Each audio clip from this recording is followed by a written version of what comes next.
말라기 2장 6절로 9절 우리 다 같이 합독하도록 하겠습니다. 시작.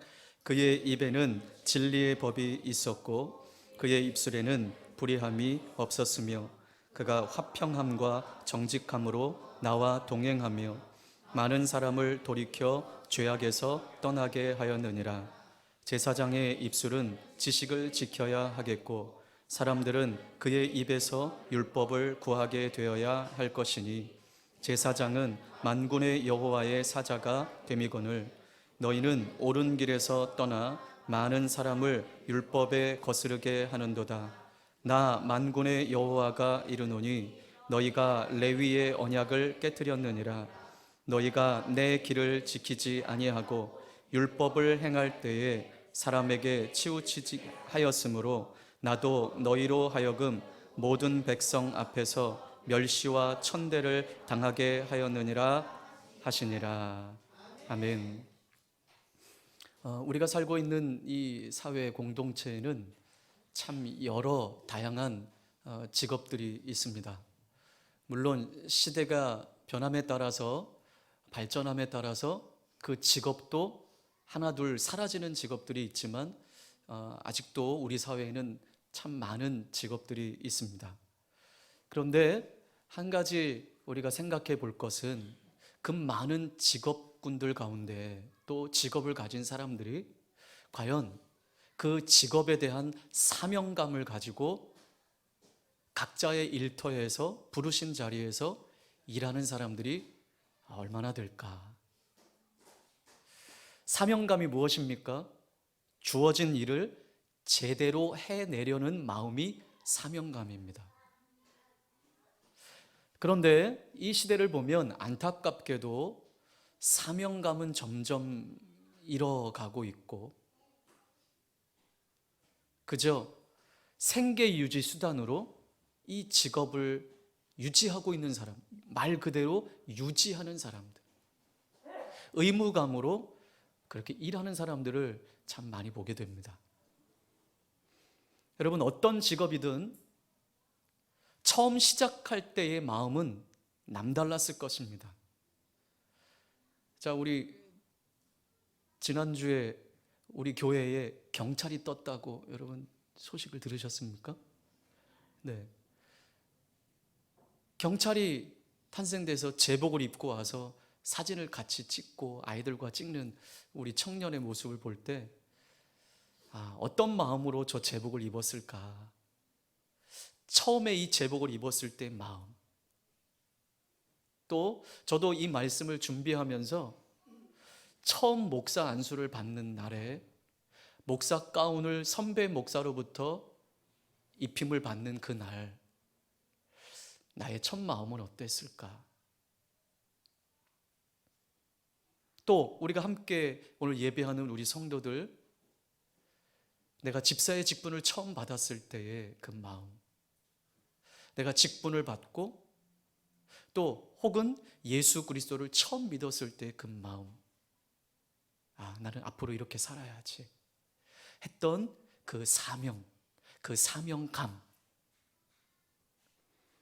그런데 안타깝게도 시간이 흐르면 흐를수록 이 사명감이 점차 옅어지고 또 내부적인 환경이라든지 외부적인 환경을 통해서 우리의 사명감을 점차 이 처음의 마음을 잃어가는 그런 모습을 보게 됩니다.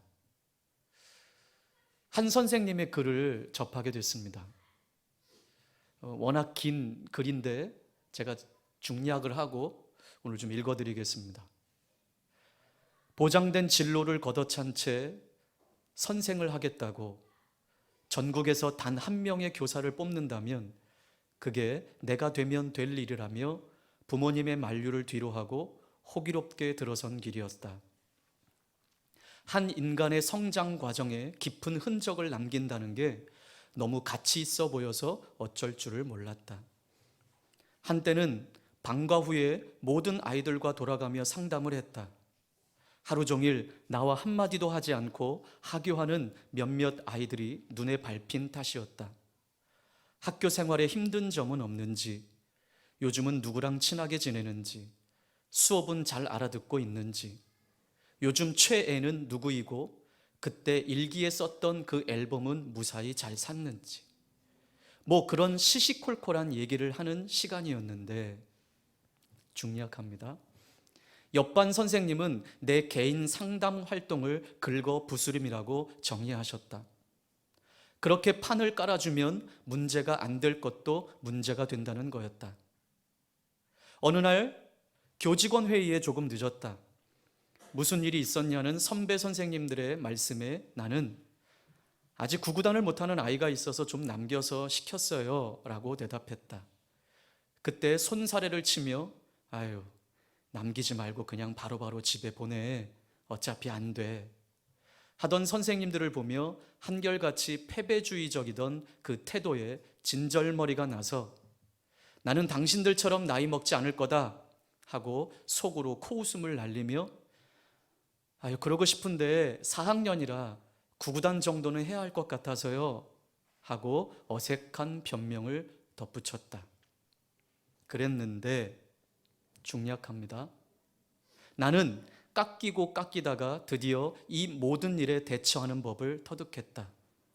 교육활동 사진을 올리지 않기로 했다. 난 20명이 동시에 활짝 웃는 사진을 찍을 재주가 없으니까. 학부모들 사이에 왜 우리 애는 웃는 모습 사진을 안 찍었냐고 민원을 냈기 때문에 지금 이 이야기를 하는 거죠. 한방눈이 오지만 이제 운동장에서 눈사람은 만들지 않는다. 교육과정에도 없고 감기에 걸릴 수도 있으니까. 기본기가 아무리 부족해 보여도 남겨서 지도하지 않는다. 누구도 원하지 않으니까. 일기도 쓰지 말아야 한다. 일기도 읽고 댓글을 써주는 게 소소한 즐거움이지만 그건 사생활 침해니까. 다른 아이들이 보는 앞에서 나무랄 수도 없고 혼자 남겨서 지도를 해도 안 된다. 반성문은 어림도 없고 교과 시간에 잠시 붙잡고 있어도 안 된다니 그냥 두자. 틀렸다고 사선을 쫙 그으면 그 아이의 자존감이 무너진다니까. 별표를 해볼까? 그럼 좀 낫나? 근데 틀린 걸 틀렸다고 하지 어쩌란 거지? 때론 솟구치는 의문과 분노를 잠재우면서 난 정해진 수업 외에는 아무것도 하지 않는 선생이 되기로 했다. 한 선생님의 글을 접했습니다. 처음 마음, 사명감 이렇지 않았어요. 그런데 너무 마음이 아팠어요. 난 아무것도 하지 않는 선생이 되기로 했다. 여러분, 이 선생님을 이렇게 만든 것은 무엇일까요? 혹은 선생님들의 사명감이 스스로 환경을 통해서 사라진 선생님들도 있을 것이고 또 사회적인 이러한 주류에 휩쓸려서 사명감을 잃고 아이들을 가르치고 양육하는 그 사명감이 아닌 그저 생계 유지 수단으로 더 어떻게 하면 돈을 벌까 하는 마음으로 하는 선생님도 있고, 그런 상황들 가운데 사람들이 기대하는 기대상들이 있습니다. 참 교사상, 좋은 선생님상, 좋은 경찰, 좋은 변호사, 좋은 의사상이 있습니다. 기대하는 기대감들이 있습니다. 그런데 점차 이 시대가 악함으로 이 기대가 무너지는 모습들을 보게 됩니다. 그런데 성경에서는 하나님께서 우리를 향한 기대함이 있다는 것입니다. 우리를 향한 하나님의 기대가 있다는 것입니다. 내 백성은 이렇게 살아야 돼 라고 하는 이 기대감. 자, 우리 지난주에도 이 본문 앞절을 우리가 함께 같이 나누었습니다. 하나님께서는 참 제사장 상을 말씀해 주셨어요. 제사장은 이렇게 살아야 돼.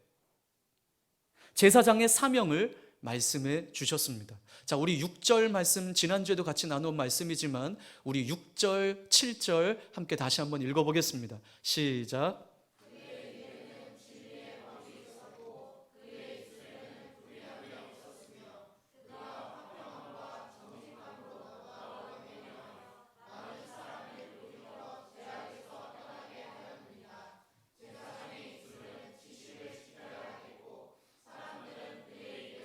율법을 구하게 되어야 할 것이니. 네, 거기까지. 하나님은 참 제사장상, 제사장은 이래야 해, 제사장의 사명을 말씀해 주셨어요. 6절 상반절에 그의 입에는 항상 진리의 법이 있어야 하고 그의 입술에는 불의함이 없어야 했습니다. 또 6절 하반절에 거짓이나 불의를 말하지 말아야 하며 진리의 법을 항상 가르치고 화평함과 정직함으로 하나님과 동행해야 하며 죄가 있다면 그 죄를 엄하게 책망해서 백성들로 하여금 죄악에서 떠나게 해야 하는 일. 그리고 7절 상반절에 지식을 지키고 어떠한 상황에서도 말씀을 지키고 사람들은 그의 입에서 율법을 구하게 되어야 하는 것, 이것이 참 제사장 상이었습니다. 제사장의 사명이었습니다. 그런데 오늘 본문에서는 제사장들이 이렇게 살아야 할 이유를 분명하게 말씀해 주고 있습니다. 7절 하반절에 이렇게 말씀합니다.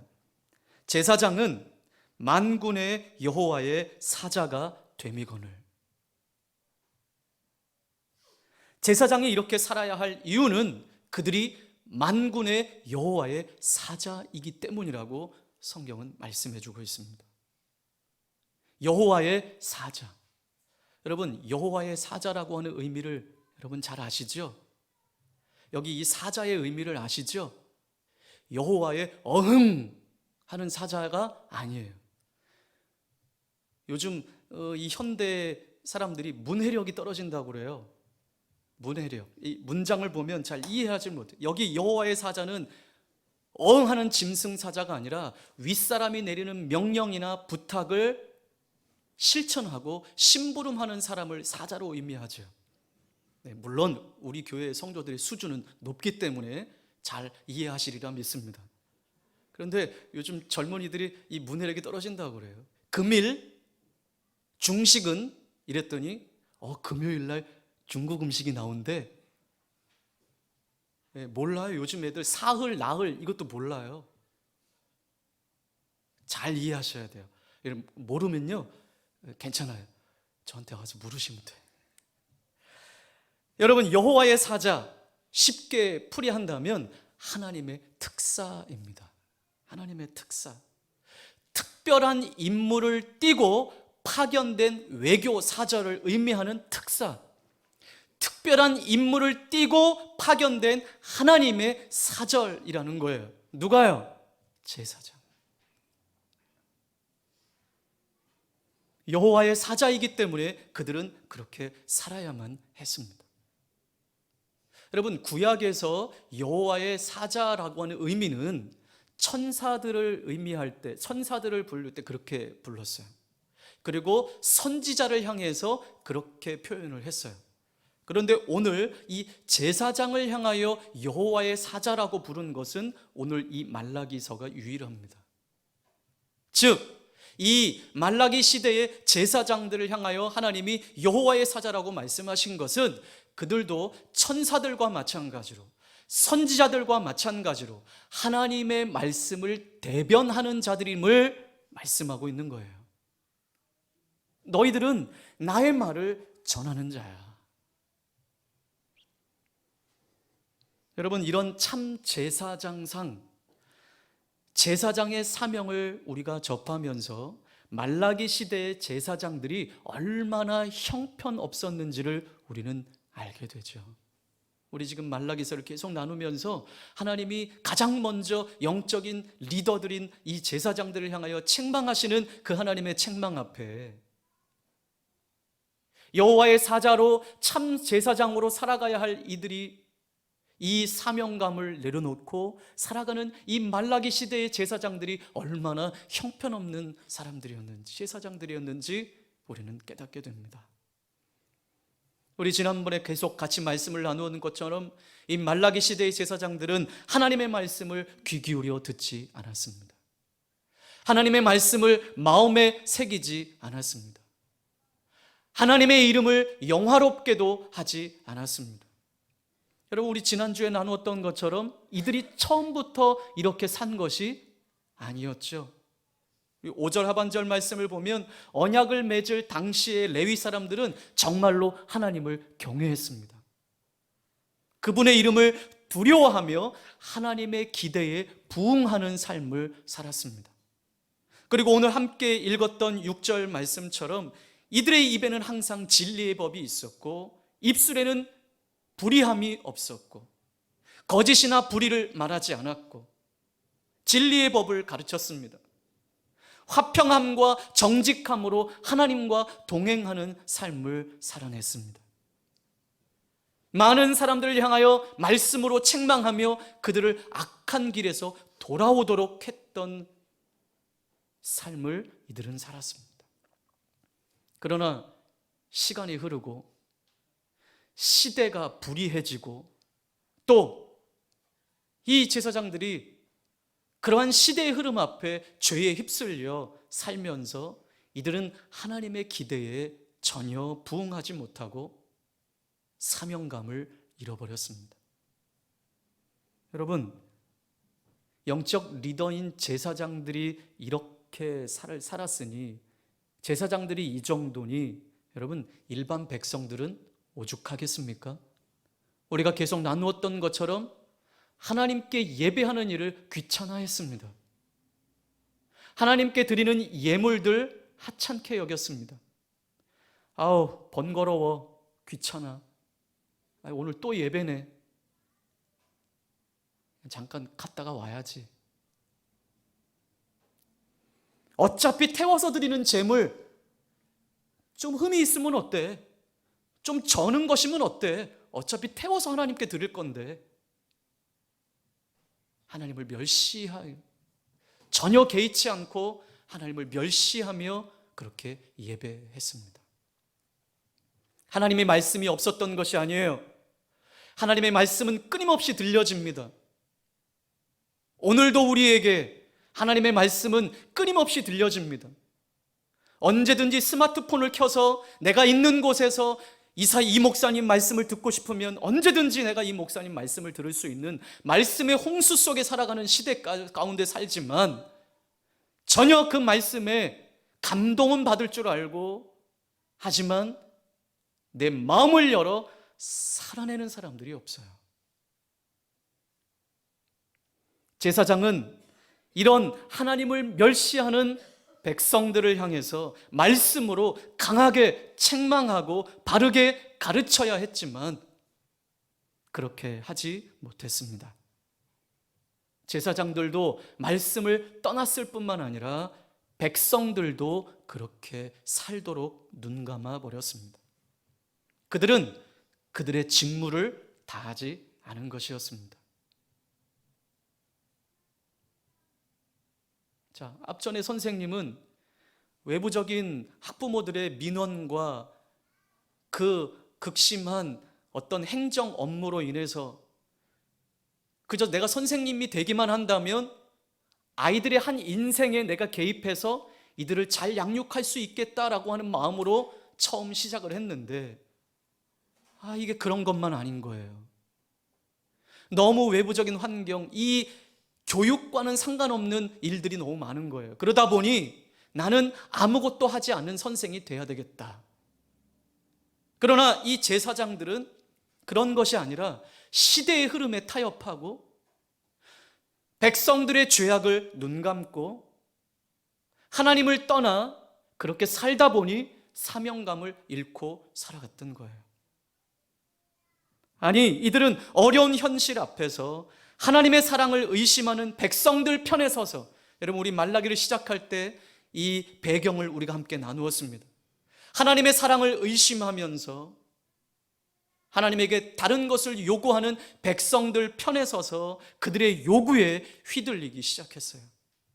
그들의 죄에 대해서 눈감아 버리기로 결정했어요. 제사장이 제사장의 일을 버려버린 거예요. 그러니 많은 사람들의 삶을 망쳐놓고 말았습니다. 자, 우리 8절, 9절 함께 읽겠습니다. 시작.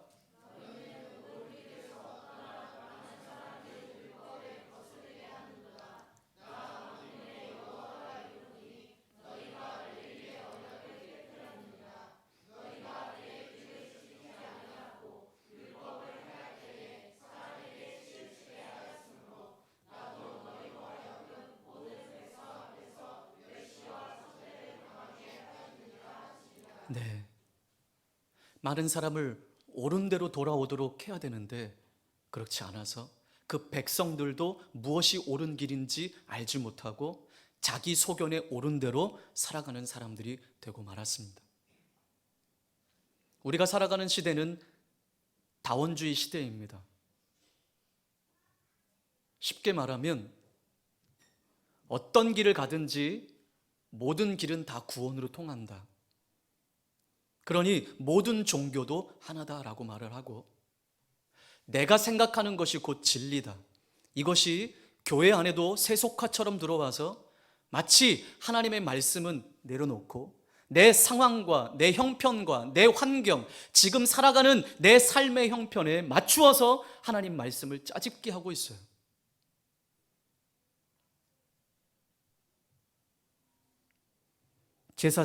당시의 제사장들이 백성들의 삶을 망쳐 놓았습니다. 그러나 그들은 그렇게 살아서는 안 됐습니다. 왜요? 그들은 누구였습니까? 그들의 정체성은 무엇이었습니까? 여호와의 사자였기 때문입니다. 만군의 여호와의 사자가 됨이거늘. 여러분, 오늘 이 말씀 앞에 우리는 어떻습니까? 그리스도인으로서 바른 정체성과 사명감을 잃어버리지는 않았습니까? 시대의 흐름 앞에, 환경 앞에 우리가 마땅히 살아내야 할 내 정체성을 잃어버리지는 않았습니까? 아니면 하나님과 세상 사람들 사이에서, 세상 사이에서 아직도 머뭇거리고 있습니까? 무엇이 옳은 것은 알고 있음에도 불구하고 먹고 사는 것이 이게 다가 되어서 여러분 아직도 주저하고 있는 부분들이 있습니까? 아니면 아무것도 하지 않는, 어떤 영향력도 주지 못하는 무기력한 그리스도인이 아닌 것입니까? 교회 안에서 상처를 받고 혹은 사람 때문에 상처를 받는 것 때문에 이제는 나도 아무것도 하지 말아야 되겠다, 내가 이렇게 열심히 한들 상처로 돌아오는데 나는 예배만 드리고 출석만 잘하는 교인으로 남아야 되겠다. 여러분, 우리 안에, 우리 입에는 진리가 담겨져 있습니까? 하나님을 두려워하며 그 진리 앞에 우리는 살아내고 있습니까? 아니면 사람을 두려워하고 있습니까? 나의 정체성을 드러내면 내 옆에 있던 사람들이 떠날까 봐, 나의 정체성을 드러내면 내 친구들이 떠날까 봐 두렵습니까? 여러분, 성경은 분명히 말씀합니다. 세상에서 거짓이나 불의에 타협하지 않고 항상 사람들에게 진리의 법을 전하고 화평함과 정직함으로 하나님과 동행하며, 아직도 하나님을 모르는 사람들에게 진리를 전해서 그들이 죄악에서 떠나게 하는 것, 여러분, 이것이 제사장의 사명만이 아닌 오늘 우리의 사명입니다. 그럼 우리가 왜 이렇게 살아가야만 하는가? 하나님은 오늘 분명히 우리에게 말씀하십니다. 너는 내 백성이기 때문에 그렇다. 너는 내 자녀이기 때문에 그렇다. 이것이 우리의 정체성이에요. 나는 그리스도인이기 때문에 그렇게 살아야 하는 거예요. 한번 따라해 볼까요? 나는 하나님의 특사입니다. 네, 특사가 누구라고요? 하나님이 말씀하신 것, 하나님이 내게 명령하신 것, 하나님이 내게 부탁하신 일들을 세상에 전하는 사명인 거예요. 나는 하나님의 특사예요. 말라기 시대의 제사장들이 여호와의 사자라고 하는 이 정체성을 잃어버리고 사명을 감당하지 못할 때 백성들이 어떻게 살았는지를 여러분 분명히 기억하시길 바랍니다. 우리가 하나님의 특사의 역할을 잘 감당하지 못하면 세상은 희망이 없습니다. 세상은 하나님을 알지 못한 채 죽음을 향해서 달려가게 될 것입니다. 여러분, 잊지 마십시오. 우리의 정체성을 잊지 마십시오. 나는 하나님의 자녀입니다. 그저 그렇게 살아갈 인생들이 아닙니다. 죄와 타협하며 살아갈 인생들이 아닙니다. 세상의 눈치 보며 살아갈 인생들이 아닙니다. 우리를 공급하시는 분은 하나님이시며, 내 인생의 길이 되시는 분은 하나님이시며, 내 인생을 주관하시는 분은 하나님이십니다.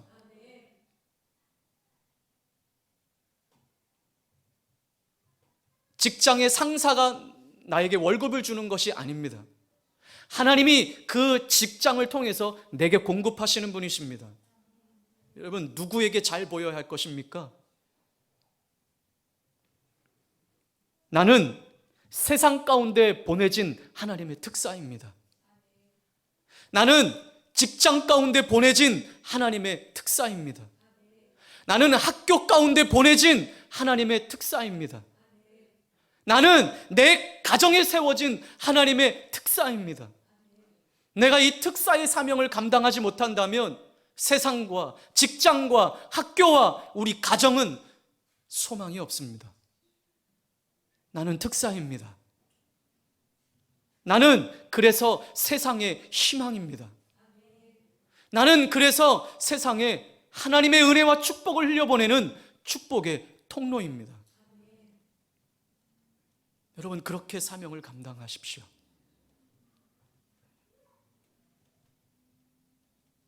저도 목사로서 아무것도 하지 않는 목사가 되기로 결정하는 것이 아니라 처음 주신 그 마음, 상황과 상관없이, 감정과 상관없이, 들려오는 소리와는 상관없이 더 강력하게 우리 주님처럼, 이 독사의 자식들아 라고 외쳤던 우리 주님처럼 오직 주의 말씀만 전하기로 다시 저도 다짐합니다.